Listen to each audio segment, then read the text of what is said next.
Criminal complaint details how a Somali citizen was paid a lot of money to sneak people into the U.S. Last Tuesday, according to court documents, a silver Volvo SUV pulled up to the immigration checkpoint near Y, Arizona. After doing an inspection, Border Patrol agents determined the driver was Omar Haji Mohammed, a Somali citizen. Agents said the two other passengers in the car were also illegal immigrants.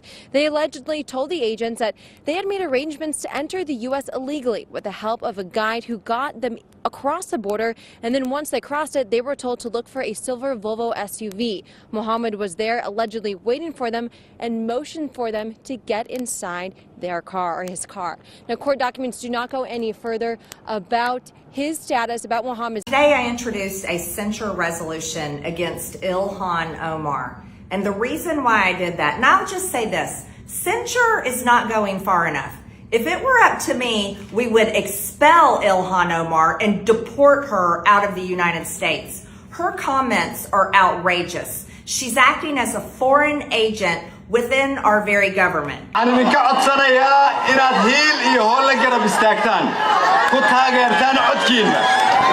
dariskiina saaxiibadiin cid walba ood garanaysaan aad u sheegtaan inay soo baxaan si ay ilhaan ugu codeeyaan albaab walbana aad u garaacdaan sidii dib loogu dooran lahaa. Today, we're diving into one of the juiciest political scandals of the year.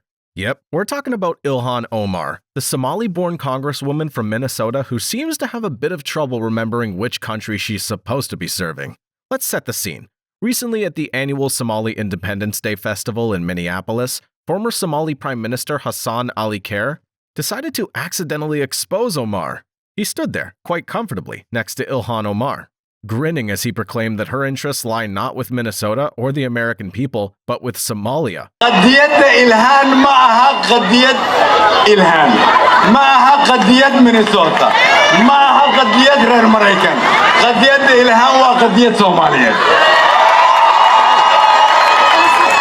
Roll the clip. Well, isn't that just delightful? Imagine your elected representative being called out for prioritizing another country over the one that actually pays her salary. And what does Omar do? She smiles and nods, as if this was the plan all along. You really can't make this stuff up. Now, this isn't the first time Omar's found herself in hot water over her dual loyalties.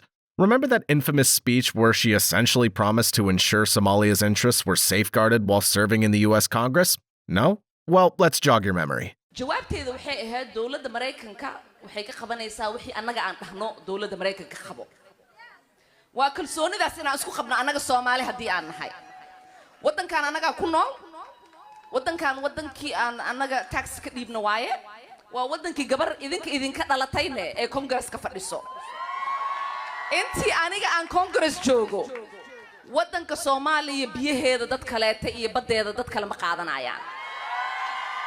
How can you say Somalia first any clearer than that?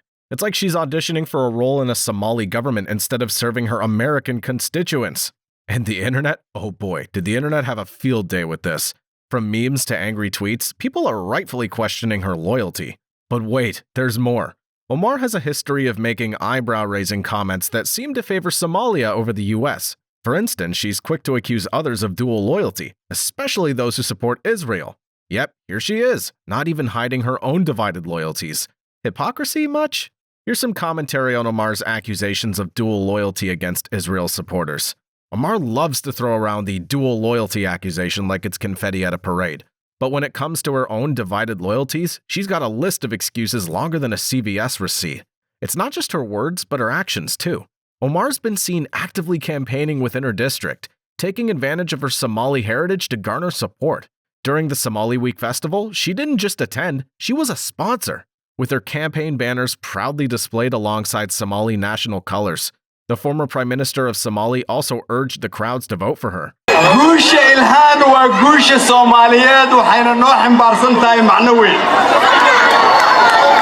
aniga oo ku hadlayo magaca dadka Soomaaliyeed oo dhan meel walba ay joogaan waxaan idinka codsanayaa inaad hiil iyo hool la garab istaagtaan ku taageertaan codkiina.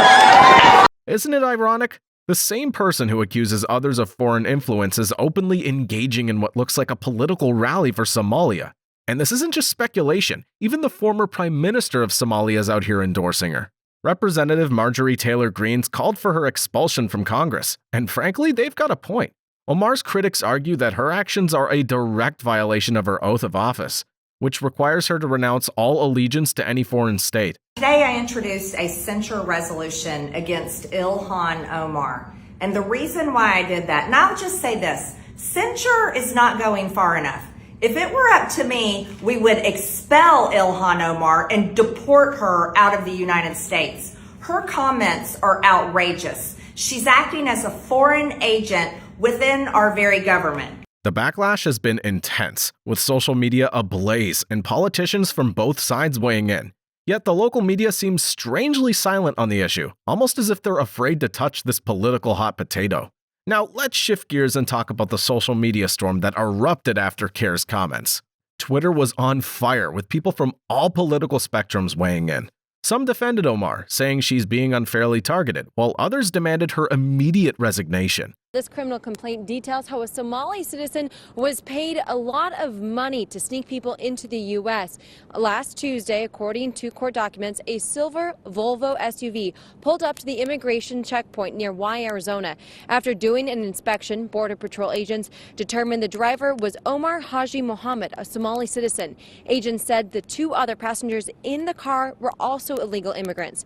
They allegedly told the agents that they had made arrangements to enter the U.S. illegally with the help of a guide who got them across the border, and then once they crossed it, they were told to look for a silver Volvo SUV. Mohammed was there allegedly. It's a digital battleground out there, with everyone taking sides.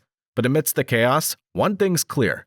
Omar's actions have sparked a debate about loyalty, representation, and what it means to be an American politician.